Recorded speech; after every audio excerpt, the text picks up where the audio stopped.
So now, our first speaker, good friend of mine, Bruce Daisley, who used to be the boss of Twitter and an author and many other things. Now he's concentrating on being an author and his award-winning podcast, and again, so much else. I don't know how he does it. Bruce, over to you. You've got 99 seconds, and I always say, yes, you're a friend, but I will horn you off after 99 seconds. Go. Thank you. About 8 weeks ago, sort of as we entered the second year of lockdown, I think the penny dropped for a few of us, and it's actually been gradually dropping on the rest of us, that the era of office culture is over. And you might question why I asked that. Barclays said that they saw that the era of bringing 7,000 people into the office was a thing of the past. I chatted to a media owner. He said we've had 1,400 people coming into this building every day since God was a boy. And for the last 8 weeks, we've had 30. The product hasn't changed. The boss of Morgan Stanley said we've done a 180 on this. I chatted to the board of an FT 250 company this week. They said our workers have told us we're refusing to come back. Now, often it's the way we react to change that defines us. There's probably a lot of people who still wish that real music would come back like they were at 19. The problem with that is that you don't end up being 19 by just hoping that the past returns. And it's the extent that we accept that the world has changed that's going to define us. It's how we react that's going to be really the character of what we do next. Why do I say that? Well, there's probably a lot of us who are still thinking about how the old models work. You might be in new business, you might be in sales. The whole of sales is largely based on the idea that you sell an undifferentiated product by bringing attractive, charismatic salespeople along. You bring them, you suggest that you go to a nice lunch somewhere. All of a sudden, you sell your product. Those things aren't going to work when the person you're selling to is dialing in from Grimsby. And the extent that we haven't yet come to terms with those things is going to make a big part in the way that we think about and define office cultures. Office culture is dead. And it's only if we start thinking about how communities on the web before have built passion and connection through the screen that we're going to channel these things. So there's a big opportunity for us. We need to take advantage. Oh, Bruce, I got horning just in time almost. Great start to the day today. Now, this must be quite an intriguing time for you because everything you do is about work culture. And as you said, there's no work culture anymore. We had Rory Sutherland on yesterday to end the day, and he talked about the fact that, yes, some people may be loving this, but we've got to realise some people might be hating it. So what do you think is going to happen, or is happening at the moment, to all the people out there where this isn't really working for them personally, this new working culture? Look, I think there's a really interesting challenge that we're faced with right now. That is, for a lot of people, they've just been trying to get through an incredibly difficult situation. That might be they're in a house share with people they can't stand, or they've got kids going crazy, karateing each other in the next room. So a lot of us are sort of trying to deal with the situation that's suboptimal. But we're going to go into a situation which is slightly better than this. So broadly, for the next year and a half, for next year at least, we're not going to be able to commute in the way we were. We're not going to be able to sit in offices the way we are. And the organizations that work out that and start planning ahead are going to be the ones that prevail. I chatted to someone last week and they said, our boss wants us back in the office next Monday. Now, obviously, that's not legally allowed right now, but there are going to be old-fashioned bosses who do that. But for many of us, our experience of work right now is 20, 30 hours of Zoom calls a week. And if you chat to the companies who've made remote work, there's one of them, brilliant one called Basecamp. They say meetings in their world are a last resort. And I think probably very few of us would say meetings have been a last resort for us over the last couple of weeks, last couple of months. That's a couple of years. Never ending, Bruce. Gemma asks, can you build a real relationship virtually, and what can help do this? Well, I was asked that a few weeks ago, and the response I gave to someone is, I'd love to introduce you to the internet, because I guess the web has been doing relationships through a screen for 2 decades. But the challenge, of course, is that it works very differently. So what you find is passionate communities online generally sort of have these affinities with each other.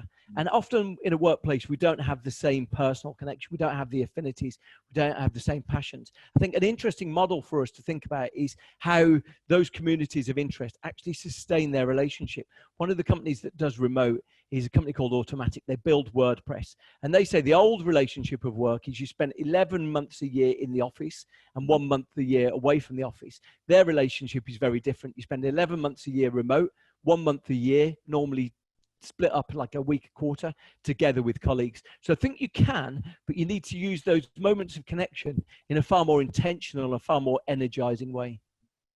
There's a really good question here from Hub, from Tenzing, who was one of our first speakers actually earlier in the week. It seems like months ago now. He says, we went into the office for the first time since lockdown yesterday. Everybody loved it. I want my office back. But especially young people in my team crave the office. Do you see a huge difference between young and older people in terms of how they view this? The interesting thing about the office is that there's a network effect to it. Broadly, being in the office works and is energizing if everyone else is there. If you go to the office and you find yourself working in a sea of empty desks, because a lot of people have elected to work from home that day, the network effect of the office is gone. And very quickly you say, actually, there's no point me coming in. What we've definitely seen, though, is younger workers, often a lot of our training, our development, our experience comes from being around the office elders, seeing how that office negotiator works, how the woman who can turn any sales call into a sale, seeing how they work often is the way we learn. But I do think probably we're going to be more intentional in how we do that.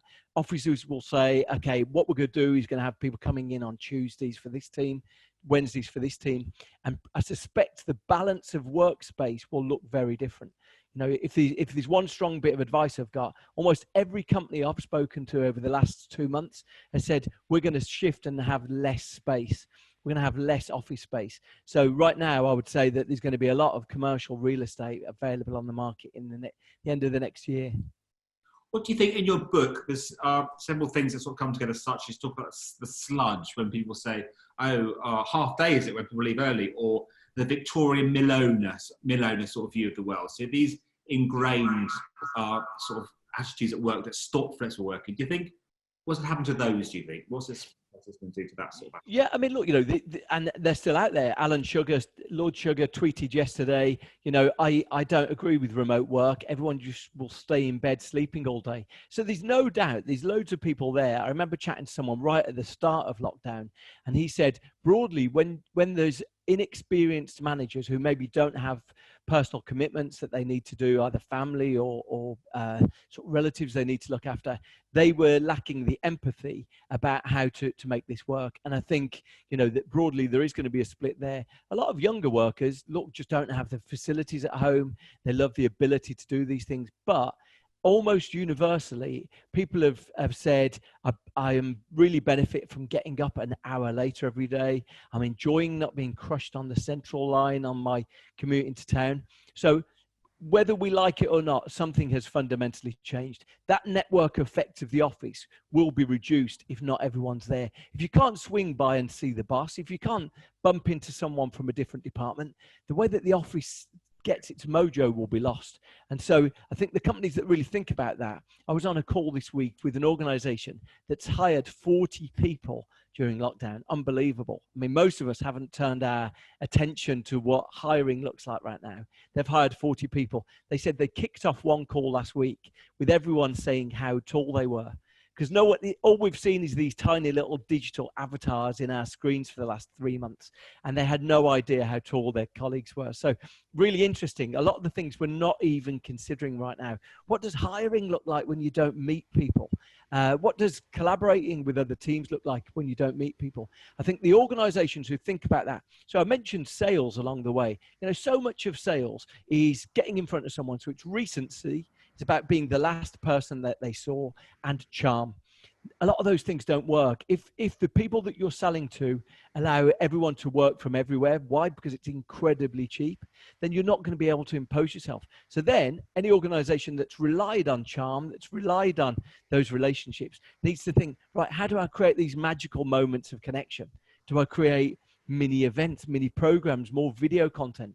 It's a fundamental change. And the nostalgia that often characterizes the way we work, people saying, I loved being back in the office, that nostalgia is probably going to cloud our ability to see down the road to what's going to work in the future.